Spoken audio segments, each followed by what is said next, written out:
What does it feel like to be living in Israel right now? The hostages just released, so much of the world against Israel. What does it feel not just to be living in Israel, but as a Jewish believer living in Jerusalem? I want you to see the world through the eyes of Israel today, through the eyes of a Jewish believer in Jerusalem on this special edition of Thoroughly Jewish Thursday here in the Line of Fire. Michael Brown, welcome to the broadcast. I'm speaking now with a dear friend and colleague, Suvi. He leads our school in Israel, school that I get to participate in and be part of, the Jerusalem Bible Institute, now just starting its second year. And we've gotten to know each other much more closely through this time together. Suvi, welcome to the Line of Fire. Well, thank you for the invite. Good to How be with how you. is it that you got to Israel as an American? You came to faith. How did you end up in Israel? Okay, well, the Lord met me in 1971, January. I was like many of our generation into the drugs and everything. The Lord grabbed me, radically changed my life. And I began to read the scriptures insatiably. And when I got to the prophets, I saw God's plan of that He would regather the Jewish people from all the nations and bring us back to the land. And here he would pour out his spirit. And I knew God was calling me. So in 1974, I made the move over to Israel. I made Aliyah, immigrated, and came over as a young student at the Hebrew University. There I met my wife. And at that time, the Messianic body was very small in Israel, maybe 600 to 800 people. Yeah, so total believers, very very tiny, and the majority would have been Yeah. from those that immigrated to Israel, made Aliyah. Thankfully, the body continues to grow, still small relative to the overall population, but growing. Isn't it interesting, though, Svi, that many Christians say, "Oh, those words about regathering the Jewish people that doesn't apply anymore, that was just coming back from Babylonian exile." Whereas here, you're one of those that he brought back just as he spoke at the prophets.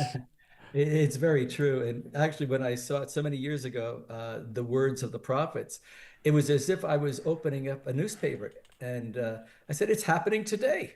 And of course, since I've been here, we've seen waves of aliyah, of immigration, especially in 1989. There were intercessors who saw God's word about restoring Israel, bringing the Jewish people back from the nations, and began to pray into that, that God would bring the Jewish people out of the North Country, out of Russia, out of the Soviet Union. And we saw huge aliyah of over about a million Jewish people making aliyah or immigrating from those countries, the CIS it's called now, until the year 2000. It's still going on today.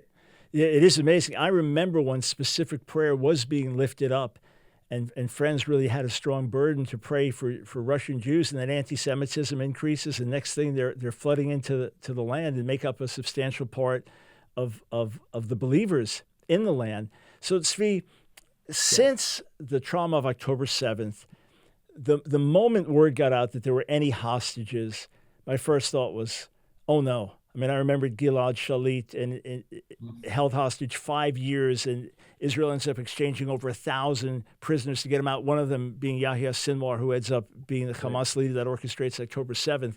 But I thought, no. When I heard it was a few hostages, I thought, no. And then when the number was tens or dozens, no, no, 251, just unimaginable. Has there Yeah. been a single day since the hostages were taken where life went back to normal in Israel? Well, first of all, Israelis are very resilient people. Life does go on here, but there hasn't been a day where we have not su suffered the pain of our hostages. I remember October 7th when I first heard the news. At first, we all thought it was just some kind of small terrorist incursion, but then the rockets started being launched, and we realized this is something far greater. And in fact, some believers I know who live in Sderot, right near the border, they give testimony at how one of them came and rescued his family from there. Another young person who's a member of JBI of the college who studied with us this last year, he gives testimony about how he went out and fought. and how the Lord did miracles in saving him. But it was a very, very traumatic time. And when I heard about, and all Israelis heard that the number of hostages taken was like 250, it was like our worst nightmare taking place. I mean, one hostage, five hostages, 10 hostages, but 250. And we just understood that this is worse than our greatest nightmares. Yeah, and everyday demonstrations, everyday solidarity. I remember when I, Yeah, every Shabbat, every Saturday evening, or Motzei Shabbat, it's called, would be huge demonstrations in Hostage Square in Tel Aviv. We're talking about over 100,000 people demonstrating for the hostages to be released, also putting pressure on the government to do anything in order to get the hostages released. But of course, to give it, if the government would give in to those demands, that would mean that we would give Hamas a total victory, and the 1,200 lives, people who were massacred on October 7th from the Hamas invasion, their lives would have been lost in vain, and things would just go on as before. We would see another October 7th in a few years if Hamas wasn't destroyed. So this country has been under tremendous internal pressure, uh, that many citizens were willing to pay any price to get the hostages back. On the other hand, the government and many others saw that we had to destroy Hamas. So this is what we've been involved in the last 2 years: an inner struggle, the pain, and yet I believe that God gave Bibi Netanyahu the wisdom and the strength and the fortitude to do what's necessary in order to destroy Hamas, their war-making ability. yeah, and when you mentioned Hostage Square, folks may not know that was not the name of this place before. That's what it became named because of the demonstrations. And I remember being there in June of last year, and you just go through area of Tel Aviv, and it's just hostages, or everywhere you go, pictures of the hostages. And because it's a relatively small country, about 7 million Jews in the country, and people know other people, and everybody's serving in the IDF, or you know someone in the IDF, this is Messianic congregations have lost people, right? Yeah, And yeah, yeah. someone was saying every day you wait for the news to hear the announcement of the latest soldier killed in battle. So there's and then the bombs from Iran and the Houthis and others. So right now, where you live, you have a safe room in your house, correct? Every new apartment, I'd say in the last 10, 15 years, every apartment has a safe room. It's reinforced in case there is a rocket attack. No other country in the world, I believe, has to have that. And in fact, when the Iranians especially launched their attacks of hundreds of missiles, I have actually video photos from our roof of the interceptions taking place. So this wasn't just for the Tel Aviv area. We were under rocket attack, the whole country. We got used to hearing the sirens and having to run into our safe rooms. This is the reality in which we lived, and it's amazing. You almost get used to it. And But how can you really get used to it? But we did, and life did go on, and the Israeli economy still went on. And yet, at the other hand, suffering great pain, great trepidation. Yeah, and I want to give some of the positive, amazing things that have happened, and kind of the national sigh of relief when the last living hostages were released all at the same time, as incredible as that was. But guys, I want to go to the third clip first. This is Glenn Beck, and he's known as a friend of Israel. He's known as a Christian supporter of Israel. He's received awards for that. He's an America First guy, doesn't want America getting involved with wars around the world, but recognizes who Israel is and the importance of Israel standing against radical Islam. And he made these comments to try to give people a perspective of what Israel's dealing with and how Israel has responded. Because what we hear day and night is genocide, genocide, genocide, genocide. We see images constantly, and of course we care about the people of Gaza suffering, and there the moment the attack happened, when I was speaking that next day, I said to everyone, we need to be praying for the Palestinians because the people of Gaza are going to suffer massively. You're going to be more casualties there. It's the nature of it. It's the nature of war. It's the nature of Hamas being embedded in the midst of the civilian population.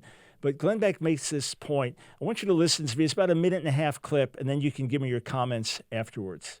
Okay. If Hamas were Canada and we were Israel, and Hamas, Canada, did to us what Hamas did to Israel, answer this question honestly.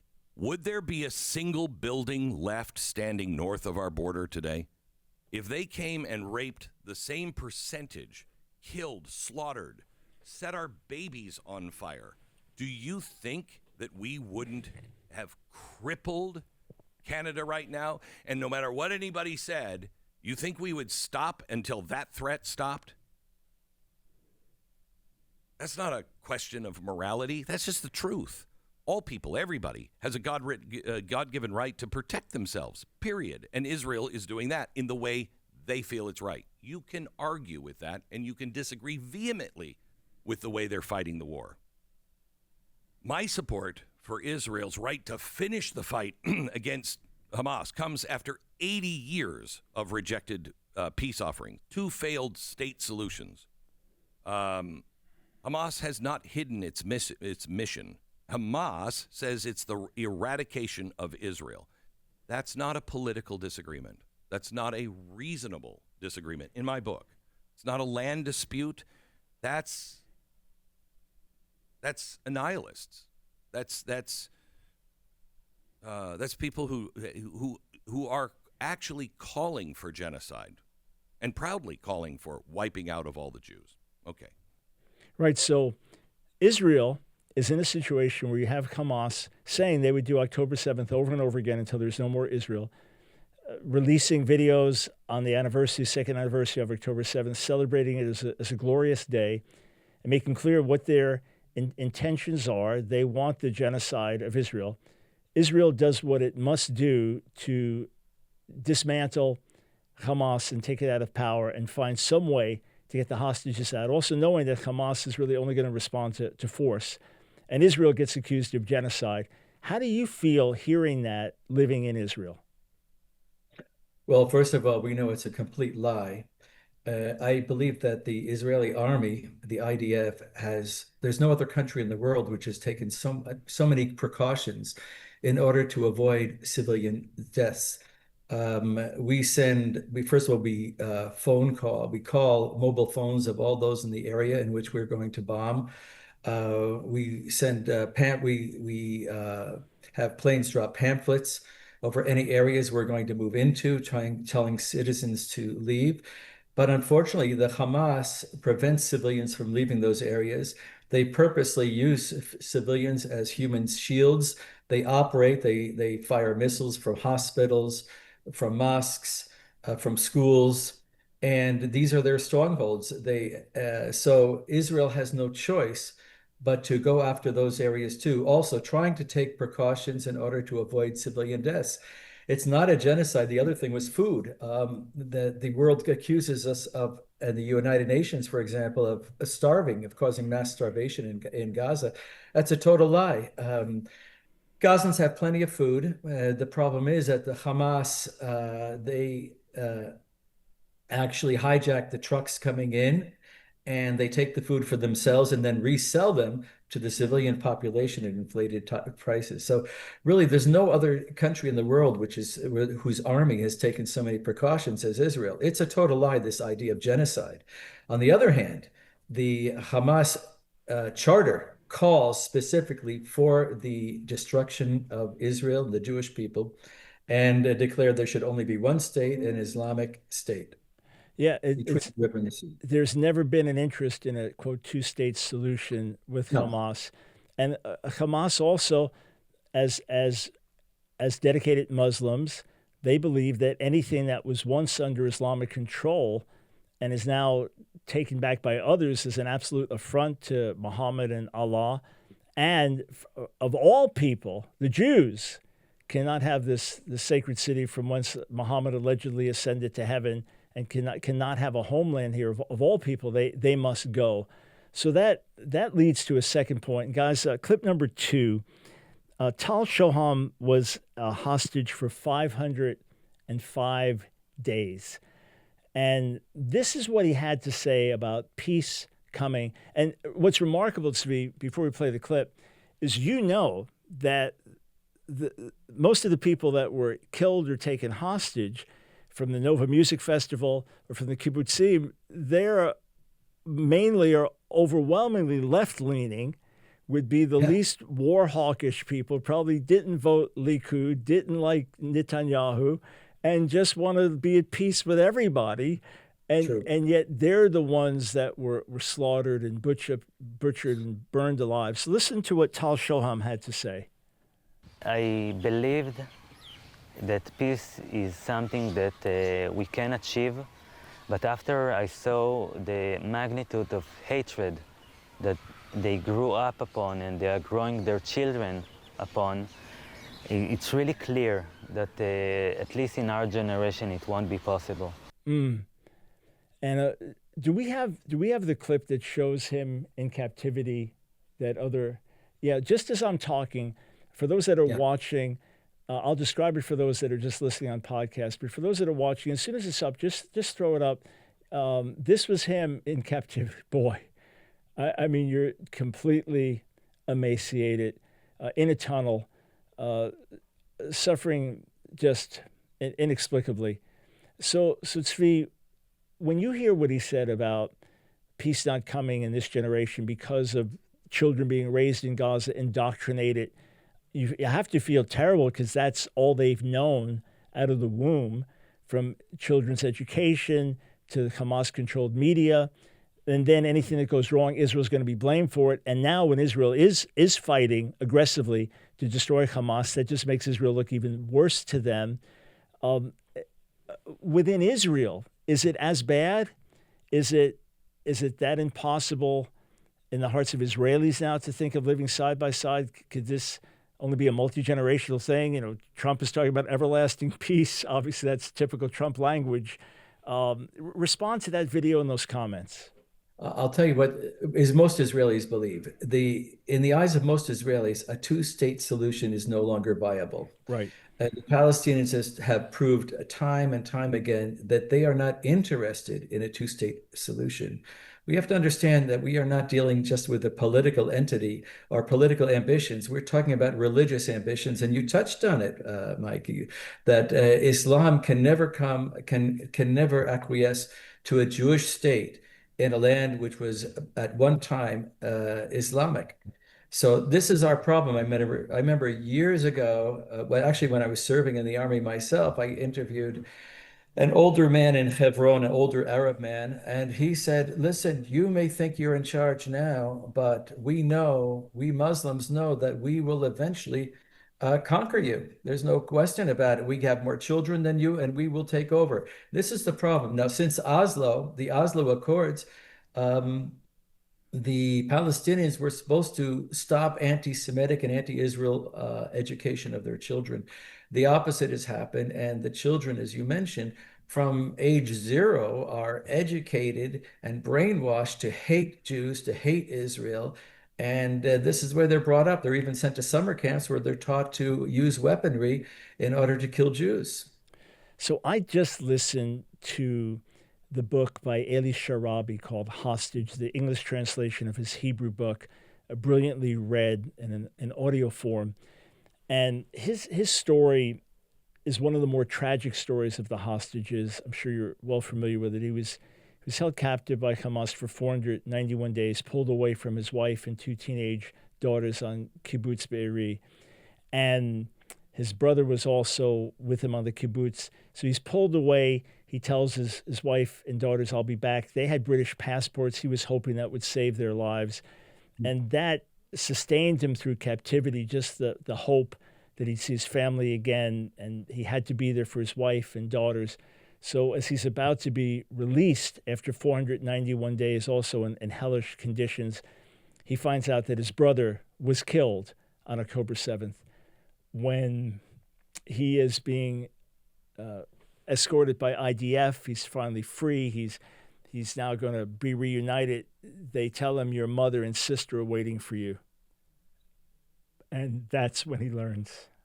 I mean, I was literally just crying out loud listening, where he finds out that his wife and daughters were slaughtered that day.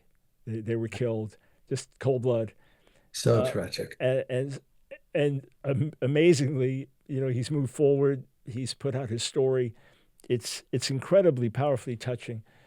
And the resiliency, which I want to talk to you about in a moment, is amazing. But so friends, get the book, Eli Sharabi, Hostage. And if you like audio books, the reading is very, very powerful. So he talked about his captors saying, maybe not in our lifetime or our kids, but they will see it. Israel will be no more. This is our land. So they have that deep-seated belief. And Eli was saying he just thought one of the captors, if he had been born in Israel and in different circumstances, they could have been friends. It's the radicalizing out of the womb. So how do you deal with this in terms of Israel's heart, Israel's posture? You have those on the right that just want to completely eliminate, not kill, but just push out, exile them, force other countries to take them in. Is there any hope for peaceful coexistence within the general populace of Israel? That's a good question. I'm not sure I can really give you an answer about that. I'll be honest with you, when I heard about Trump's original plan, the original one where he talked about moving the Palestinians out of Gaza, I thought really, although I knew it probably would never happen, I thought that's a good solution. The problem is that this is going to continue. I don't see any solution to this. The Palestinian-Israeli conflict, and I know we're supposed to think there is a solution. I don't really see it at this point. As a believer, what I would like to see is the power of Hamas and radical Islam broken in Gaza so that the gospel would go forth in Gaza. I'm friends with some really fine Arab pastors in Jerusalem and Israel. They have Israeli citizenship. And some of them are just waiting for the opportunity to go into Gaza and bring the gospel. Really, only a heart change will bring the change needed, a heart change. We need to see salvation break forth in Gaza. We need to see an outpouring of the Holy Spirit. One of my good friends here is also taught in the college, is an Iranian. Some of you know him, Ramin, and he gives a testimony how God is moving in Iran among radical Muslims. That is our hope for Gaza. That is our hope for Judea and Samaria. We need a move of God. That is the only answer I see at this point. But in the meantime, Israel needs to be strong. Yeah, and by the way, that's more of an answer than most have, because most are just not being realistic with things. And in the practical terms, if the more moderate part of the Muslim world can recognize it's just not useful to have Hamas doing what it's doing and they need to be friends with Trump, then you have the potential of at least trying to rebuild out of the ruins and other nations working together to give a better life for the people of Gaza. But without radical heart change, obviously you're repeating the cycle. That's the great danger there. Suvi, when hostages were released, Eli Sharabi was asked, do you want to wrap yourself in a talit, the prayer shawl, and an Israeli flag? You don't have to, would you like to? Because what I like to. And he just joyfully wrapped himself in an Israeli flag. You'll see other hostages wrapped in Israeli flags, others holding up signs in handwriting, Am Yisrael Chai, the people of Israel live, which is not just a sentence, but a saying. We continue to live. Can you explain why this is not just I'm free, but I'm wrapped in the flag? This is about the people of Israel, that corporate feeling of the release of one was the release of everyone. Yeah. Well, first of all, despite all our differences, right wing, left wing, we are one people. Am Yisrael. We are that one people. And when it comes down to it, we realize we're all Jews. And basically, in the present situation, we see most of the world is against us, and we have to fend for ourselves. It's caused people to be much more patriotic in that sense. And many of the hostages have said what kept them going during these terrible, difficult times in the tunnels and undergoing torture, etc., has been Judaism. It's like one person found a book of Psalms, and that really got him through. Just reading Psalms, prayer. And that's why some who are released just return to their Judaism, or their Judaism is strengthened. They found the God of Israel, and he is the one who's given them the strength. And this is one of the things we as a body of believers have been praying, that this would lead many people to seek out the God of Israel, and then through him, find the Messiah. But yeah, we are one people. And, when it comes down to it, we may have our differences. It's like a family. The brothers and sisters, the siblings fight with one another. But when we're threatened, when one is threatened, we're all threatened. Yeah, yeah. So one more clip I want to play, and a few more things to talk with you about. By now, many, many people, millions, have watched the utterly moving clips of hostages being released and seeing their families.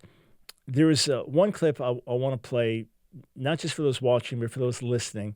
It's Segev Kalfon. He was held by Hamas for 640 days, absolutely horrific suffering. And in the video, you'll see those watching, but I'll set it for those just listening. He's in a room waiting for his family. They come in, and instead of just bursting into tears, he actually begins to, what you hear, wailing, just wailing and screaming, and the reunion together, the pain, the joy, all coalescing in one. Let's listen.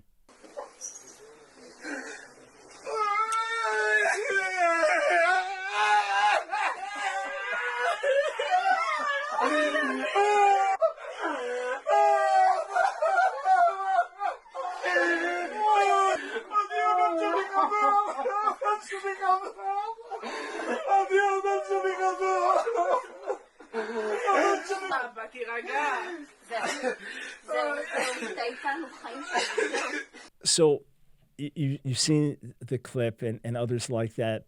Can you describe what it felt being in Israel when 20, not just 3, 5, 7, but 20 living hostages all reunited with their families on the same day? What did it feel like being in Israel at that moment? It was just unbelievable, unbelievable. In Hostage Square, there were 100,000 people. We got the news. People were dancing. There was the sounding of many shofars. People were crying, or screaming, rejoicing. This is a day before Simchat Torah, and we were saying this is the best Simchat Torah we've ever had. Remember that October 7th happened on Simchat Torah 2 years before, and now there's a total roundabout. And just the excitement. We thought that in the past there were only partial release of hostages, but now all at once, and like the nightmare which we've experienced for 2 years is coming to an end. So that is the feeling. It has been a nightmare, but I have to say the Lord has been with us. But it's been 2 years of pain, of suffering, of concern. Not only have we lost civilians, but we lost 1,152 soldiers in this war.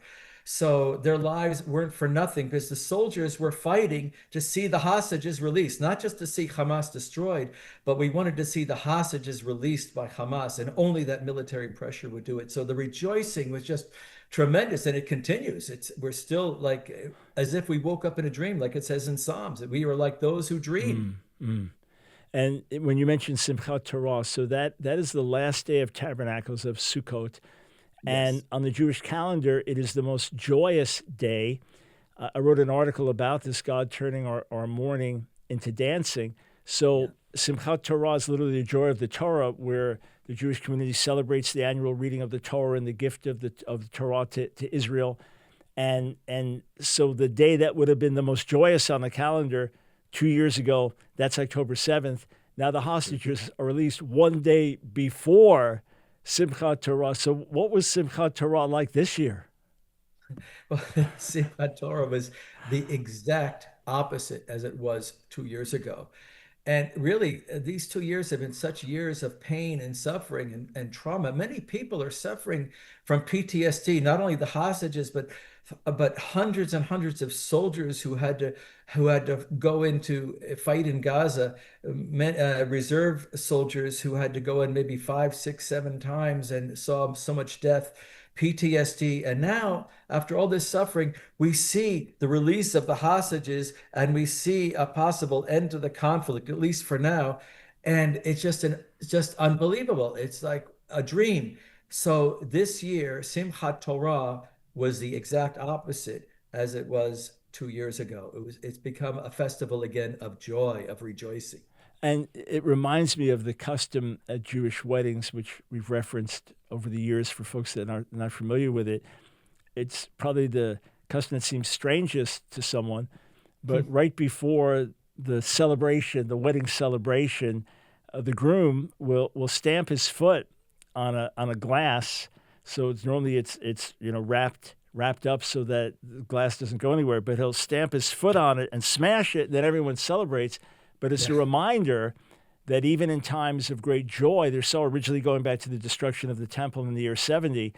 So Simchat Torah, in that sense, is forever joined with that. It's the great time of celebration, but there's the remembering of the pain, which is kind of a picture of Jewish life, isn't it? Yeah, it is. And one of the hardest things in these 2 years has also been to see how the world has turned as a whole against us. It's unbelievable that so many nations and people, like college students, university students, have believed the blatant lies of Hamas, those lies which are spread mostly on social media, but they're just total lies. And uh, so, in one sense, we feel alone, and the other sense, it's drawn us closer to God because we realize God has a plan. We are the people of the book, and God hasn't finished with Israel yet. So that's been painful to feel the isolation, to feel the misunderstanding, to see the anti-Semitism rising up in all the nations where if you're Jewish, you can't even wear a Jewish star. Let's say you're traveling and touring in London, or if you're in Paris, you can't wear a kippah, a yarmulke on your head because of fear of the anti-Semites. So yeah, it's drawn us closer as a people together, but it's also been quite painful to see the anti-Semitism as well. Yeah, and it's shocking, and we've tracked it for years. It's not surprising, but it's shocking. It's been a time of awakening for American Jews because they're always concerned about anti-Semitism on the right, and then they saw how vicious and widespread it is on the left. And now others are saying, yeah, but we're also seeing it on the right and among professing Christians and things. And look, Zvi, you and I know we both came to faith in 71. I didn't know anything about church history, but that's one of the first things the local rabbi wanted to talk to me about, church history. And look at all the anti-Semitism in church history. And it's like, I don't know, my church loves Israel. And as I've traveled around the world, I've seen extraordinary Christian love for Israel, even in tribal jungles in India. Just been extraordinary to see as people read the Bible, their heart for Israel, their heart for the Jewish people. But we have to realize that has not been the norm through church history. And we can't just take it for granted. And the younger generation, which is often discipled more by TikTok than it is by the Bible, just because of the environment they're raised in, we really have to pray because this is rising in an ugly way within the body, and it's frustrating at times because the craziest things are believed. How do you combat them? Just crazy things that even to engage in refuting is almost a concession because they're so ridiculous, and you have educated people believing them. But it reminds us it's a spiritual battle, and we must be alert and war and battle in the spirit. In the midst of all this, I guess President Trump is pretty popular in Israel right now, huh? I'll tell you, you would not believe being here in Israel, those in the United States or those listening to this podcast would find it hard to believe how popular President Trump is in Israel. He is loved. He is applauded by both right wing, left wing.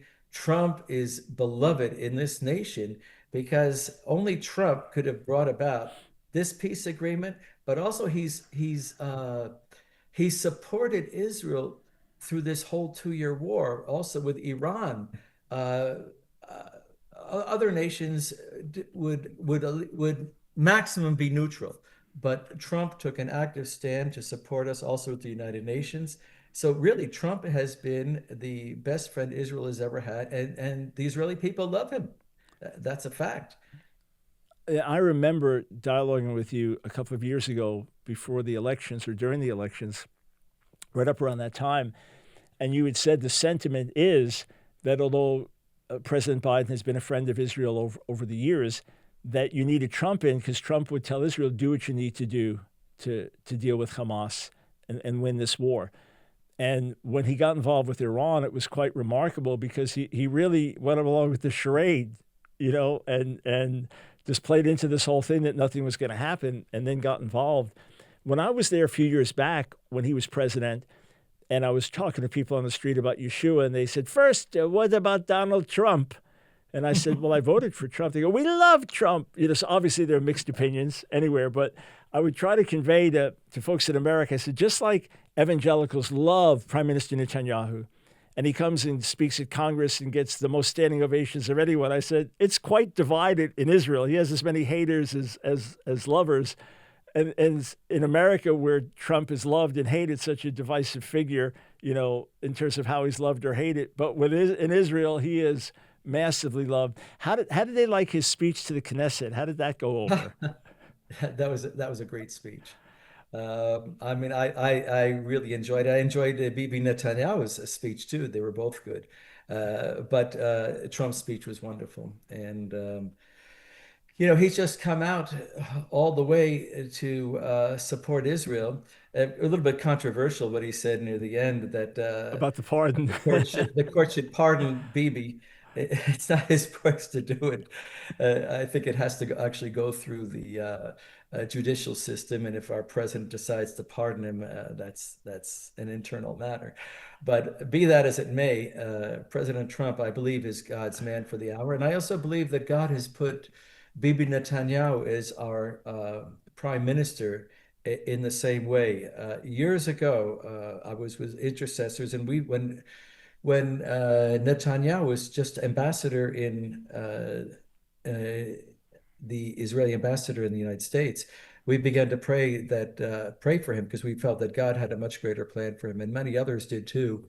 And I do believe that he is the God's man of the hour, that he is the only one who could have led Israel through this difficult time, because he's had to have a balancing act between the pressures internally and the pressures externally, and yet make very bold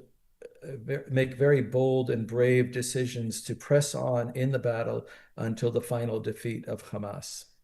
Yeah, absolutely. And again, it doesn't mean everyone agrees with every policy or decision, but there are some existential life and death battles, and that's what Israel has been faced with in the midst of it. And again, the suffering of the people of Gaza, it's tragic, but standing with Hamas is the worst possible thing to do. And tragically, that was the decision that was made to elect Hamas.